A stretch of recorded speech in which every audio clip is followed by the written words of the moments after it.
सभी को आमल की एकादशी की मंगलमय शुभकामनाएं। दोस्तों, फाल्गुन माह के शुक्ल पक्ष की एकादशी को रंग भरी एकादशी मनाई जाती है। इसे आमल की एकादशी या आंवला एकादशी के नाम से भी जाना जाता है। रंग भरी एकादशी के दिन भगवान विष्णु की आराधना के साथ आंवले के वृक्ष की पूजा की जाती है। साथ ही इस दिन भगवान शिव जी की भी पूजा आराधना की जाती है। धार्मिक मान्यता है कि इसी एकादशी के दिन भगवान शिव शंकर माँ पार्वती को पहली बार काशी में लेकर आए थे और वहाँ सभी देवताओं ने शिव पार्वती का गुलाल उड़ाकर स्वागत किया था। इसलिए रंग भरी एकादशी के पावन पर्व पर भगवान शिव और माता पार्वती को रंग और गुलाल अर्पित किए जाते हैं। तो आइए, स्वागत है आपका अपने चैनल धर्म और ज्ञान में।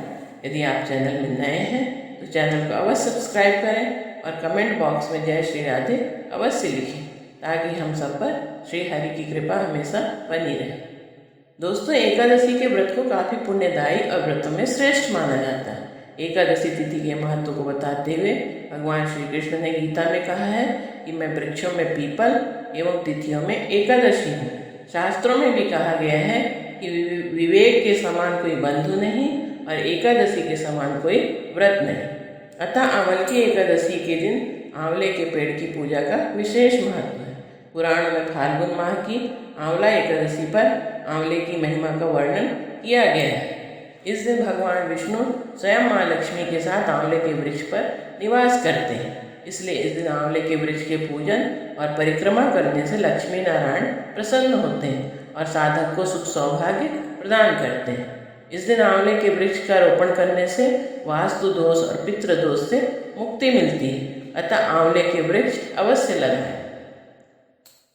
पौराणिक कथा के अनुसार ब्रह्मा जी की तपस्या से प्रसन्न होकर भगवान विष्णु ने ब्रह्मा जी को दर्शन दिए। विष्णु जी को सामने देखते ही ब्रह्मा जी की आंखों से आंसुओं की धारा बहने लगी। ब्रह्मा जी के आंसू भगवान विष्णु के चरणों पर गिरने लगे और उनके आंसुओं से आंवले के पेड़ की उत्पत्ति हुई। शास्त्रों के अनुसार उस दिन एकादशी तिथि थी। तब श्री हरि ने कहा कि आज से जो भी फाल्गुन शुक्ल एकादशी को आंवले के पेड़ के नीचे उनकी पूजा करेगा या पूजन में आंवले का फल उन्हें अर्पित करेगा, उसे जन्म मरण के बंधन से मुक्ति मिल जाएगी। भगवान विष्णु ने ब्रह्मा जी से कहा कि ये पेड़ आपके आंसुओं से उत्पन्न हुआ है, इसलिए इसमें समस्त देवताओं का वास होगा। इसका हर अंग पूजनीय होगा। इसके स्मरण मात्र से गोदान का फल प्राप्त होता है। स्पर्श करने से 2 गुना और फल भक्षण करने से 3 गुना फल प्राप्त होता है। इसके मूल में विष्णु, उसके ऊपर ब्रह्मा, तने में रुद्र, शाखाओं में मुनिगण, टहनियों में देवता, पत्तों में वसु, फूलों में मरुदगण एवं फलों में समस्त प्रजापति वास करते हैं। अतः इस एकादशी पर आंवले के पेड़ पर पूजन अवश्य करें। गाय का दूध अर्पित करें। आंवले का फल भगवान विष्णु को प्रसाद स्वरूप अर्पित करें। ओम नमो भगवते वासुदेवाय या ओम विष्णवे नमः मंत्र की 1 माला का जाप अवश्य करें। साथ ही भगवान शिव और माता पार्वती को रंग और गुलाल अर्पित करें और कथा श्रवण अवश्य करें, क्योंकि आंवल की व्रत की कथा के श्रवण मात्र से 1000 गाय के दान का पुण्य मिलता है। आइए अब जानते हैं एकादशी तिथि का शुभ मुहूर्त और पारण का समय। एकादशी प्रारंभ हो रही है 2 मार्च को सुबह 6:39 पर और समाप्त हो रही है 3 मार्च को 9:11 पर। तो ऐसे में उदया तिथि के अनुसार एकादशी का व्रत 3 मार्च को रखना ही उचित होगा।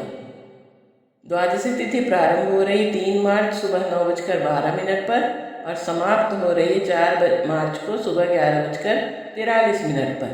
इसलिए हमें द्वादशी युक्त एकादशी का व्रत अवश्य करना चाहिए और दशमी युक्त एकादशी का त्याग करना चाहिए। अब पारण का समय 7:13 से लेकर 8:19 पर है। द्वादशी तिथि के रहते ही पारण करें, क्योंकि द्वादशी तिथि के बाद पारण करना पाप माना जाता है। ब्रह्मांड पुराण में मानधाता और वशिष्ठ संवाद में फाल्गुन मास के शुक्ल पक्ष की आंवल की एकादशी का महात्म्य इस प्रकार वर्णित हुआ है। एक बार मानधाता जी ने वशिष्ठ जी से प्रार्थना की, हे ऋषिवर, यदि आप मुझ पर प्रसन्न हैं, मुझ पर यदि आपकी विशेष कृपा है, तो आप कृपा करके मुझे कोई ऐसा व्रत बतलाएं जिसका पालन करने से मुझे वास्तविक कल्याण की प्राप्ति हो। इसके उत्तर में वशिष्ठ जी ने प्रसन्नचित होकर कहा, हे राजन, मैं आपको शास्त्रों में एक गोपनीय, रहस्यपूर्ण तथा बड़े ही कल्याणकारी व्रत की कथा सुनाता हूँ, जो कि समस्त प्रकार के मंगल को देने वाली है। हे राजन, इस व्रत का नाम आमलकी एकादशी व्रत है। यह व्रत बड़े से बड़े पापों का नाश करने वाला, 1000 गाय के दान के पुण्य का फल देने वाला एवं मोक्ष प्रदाता है।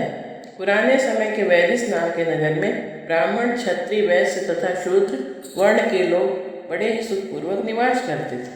वहाँ के लोग स्वाभाविक रूप से स्वस्थ तथा हष्ट पुष्ट थे। हे राजन, उस नगर में कोई भी मनुष्य पापात्मा अथवा नास्तिक नहीं था। इस नगर में जहाँ तहाँ वैदिक कर्म का अनुष्ठान हुआ करता था। वेद ध्वनि से यह नगर गूंजता ही रहता था। उस नगर में चंद्रवंशी नामक राजा राज करते थे। इसी चंद्रवंशीय राजवंश में एक चैत्ररथ नाम के धर्मात्मा एवं सदाचारी राजा ने जन्म लिया।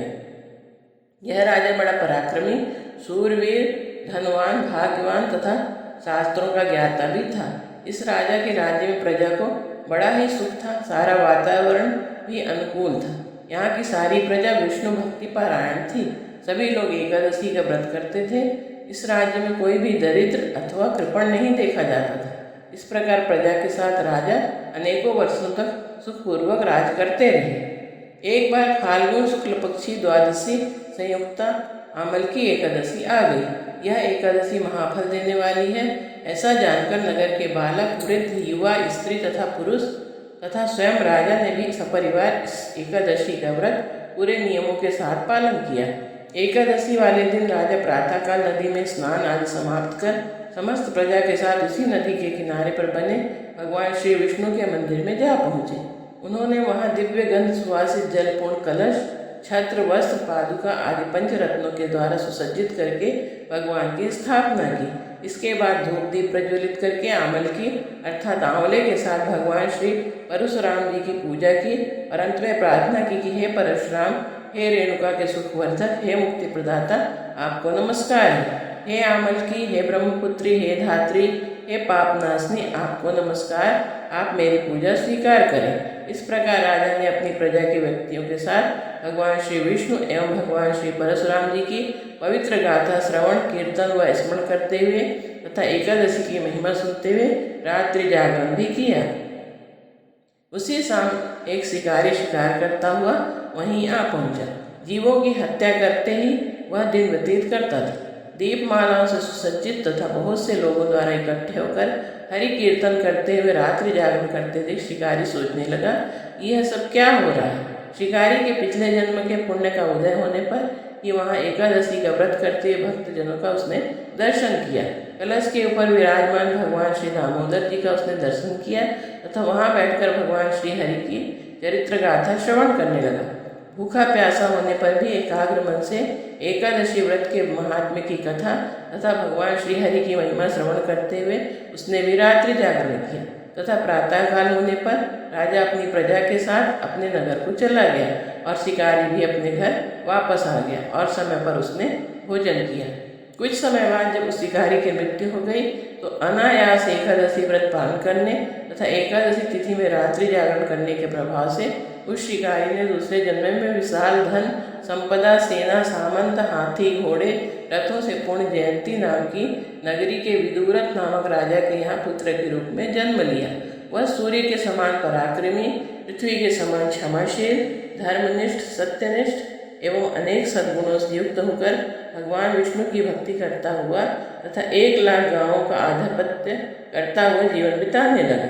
वह बड़ा दानी भी था। इस जन्म में इसका नाम वसुरथ था। एक बार वह शिकार करने के लिए वन में गया और मार्ग भटक गया। वन में घूमते घूमते थका हारा प्यास से व्याकुल होकर अपनी बाहों का तकिया बनाकर जंगल में सो गया।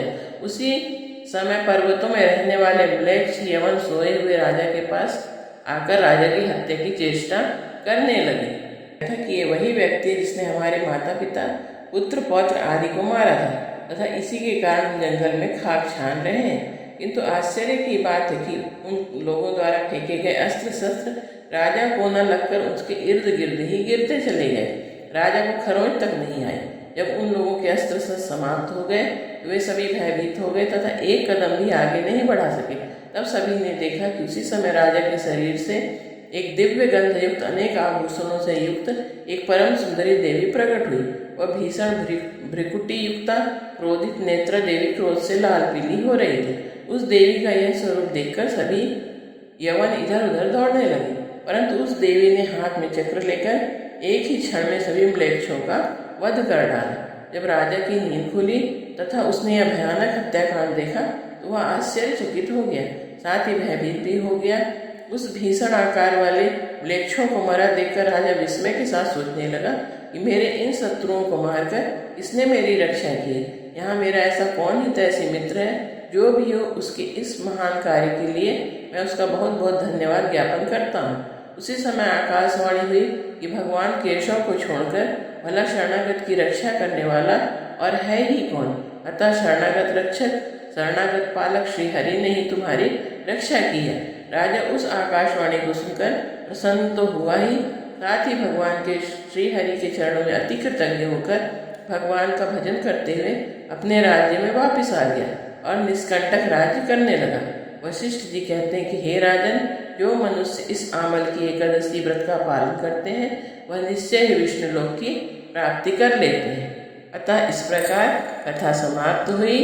बोलो लक्ष्मी नारायण भगवान की जय। हर हर महादेव।